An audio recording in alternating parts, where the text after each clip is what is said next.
Sholat semakin banyak, tetapi maksiat juga semakin lancar. Sejauh mana kebenaran bahwa sholat itu mencegah dari perbuatan yang keji dan mungkar?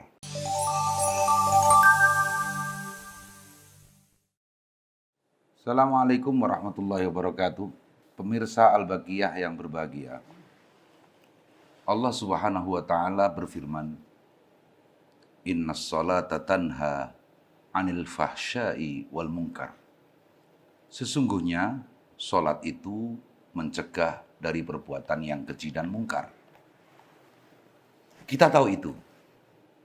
Kemudian jika kita analisa secara sederhana, dari tahun ke tahun, dari masa ke masa, jumlah orang yang sholat, alhamdulillah, semakin banyak. Apalagi kalau kita buat perbandingan antara tahun 1945 dengan 2019 atau 2020 yang sebentar lagi akan menyongsong kita. Betapa jumlah orang yang sholat semakin hari semakin banyak. Tetapi juga tidak bisa dipungkiri betapa seolah-olah sholat yang kita kerjakan itu seperti tidak ada pengaruhnya terhadap perilaku kita sehari-hari. Bagaimana seolah-olah kita bertanya, sejauh mana kebenaran innas sholata tanha 'anil fahsya'i wal munkar? Sejauh mana kebenaran bahwa sholat itu mencegah dari perbuatan yang keji dan mungkar? Dalam seloroh yang barangkali lebih keras, koruptor pun sudah mulai pandai sholat. Nah, kita perlu menelaah. Kita yakin bahwa Allah Maha benar dengan segala firman-Nya. Kita yakin bahwa sebenarnya sholat itu mencegah dari perbuatan yang keji dan mungkar. Nah, kalau demikian halnya, pada saat kita meyakini fungsi sholat untuk mencegah perbuatan yang keji dan mungkar, pada saat itu pula kita dihadapkan kepada kenyataan-kenyataan yang sungguh sangat memilukan. Sholat semakin banyak, tetapi maksiat juga semakin lancar. Di kampung-kampung ada seloroh STMJ, sholat terus, maksiat jalan. Nah, ini apa gerangan yang salah dari itu? Kita baca Al-Hikam. Dikatakan as-shalah tuhratun lil qulub. Sholat itu semestinya menjadikan sarana untuk mensucikan hati min adnasi dzunub, dari kotoran dosa. Maka Rasulullah SAW suatu saat pernah bersabda, sholat 5 waktu itu diibaratkan bagaimana kita setiap hari di depan rumah kita ada sebuah bengawan, airnya jernih, 5 kali sehari kita mandi di bengawan tersebut. Sudah semestinya orang yang mandi 5 kali sehari di bengawan yang airnya jernih, tentunya ia adalah orang yang bersih. Itu tataran idealitas yang digariskan oleh Rasulullah Shallallahu Alaihi Wasallam. Jadi fungsi pertama, as-shalah tuhratun lil qulub. Sholat itu mestinya mensucikan hati kita. Tapi lagi-lagi pertanyaan yang tadi akan selalu muncul. Mana buktinya? Sholat semakin banyak, maksiat juga semakin beragam bahkan. Kemudian, lanjutan daripada Al-Hikam juga disebutkan wastiftahun libabil ghuyub. Sholat itu sebagai sarana pembuka rahasia-rahasia Allah. Di mana sejatinya Allah yang maha besar itu, sekaligus Allah maha zahir, maha nampak. Tetapi mengapa mata kita yang rapuh ini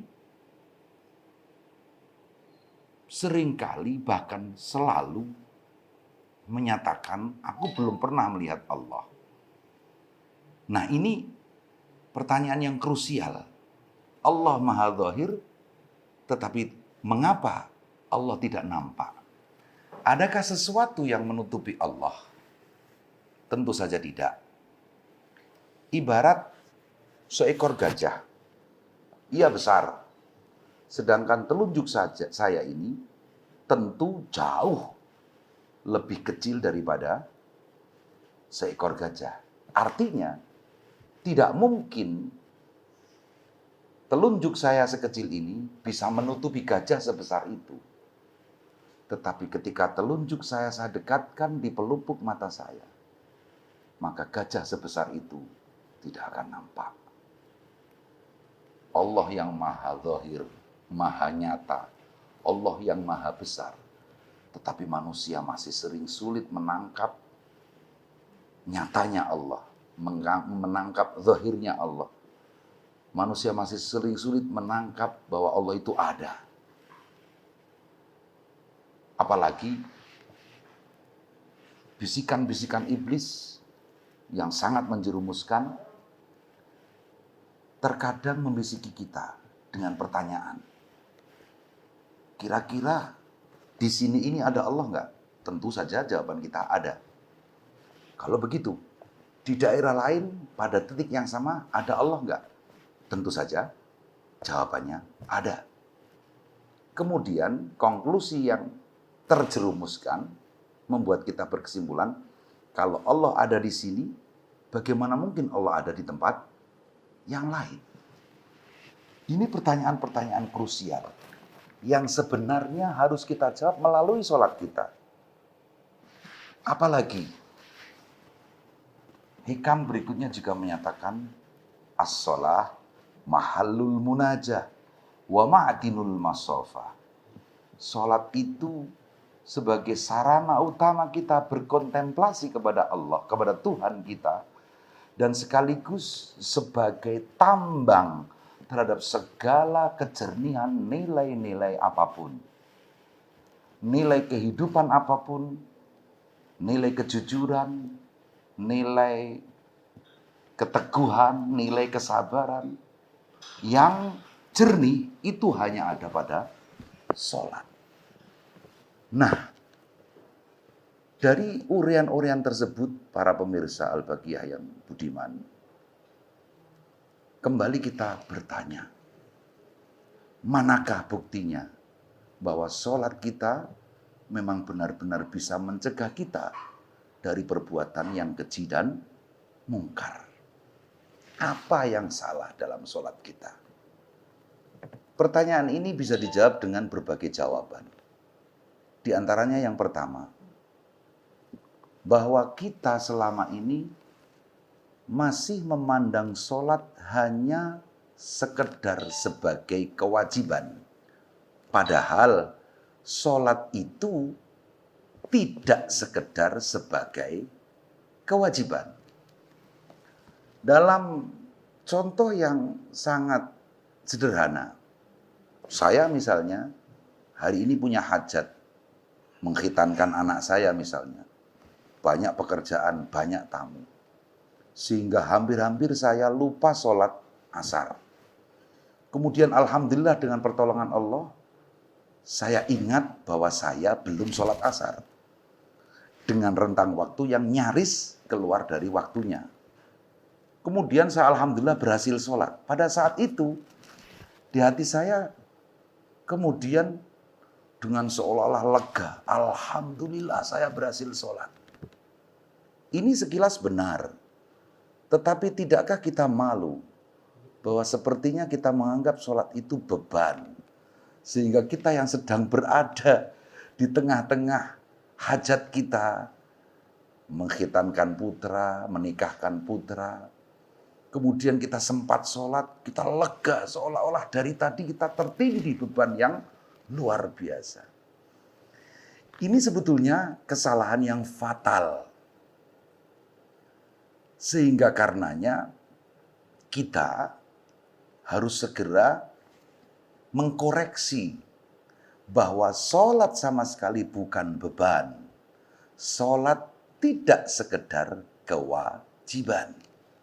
Apalagi jika sholat itu dijadikan sebagai sarana untuk mencari pahala.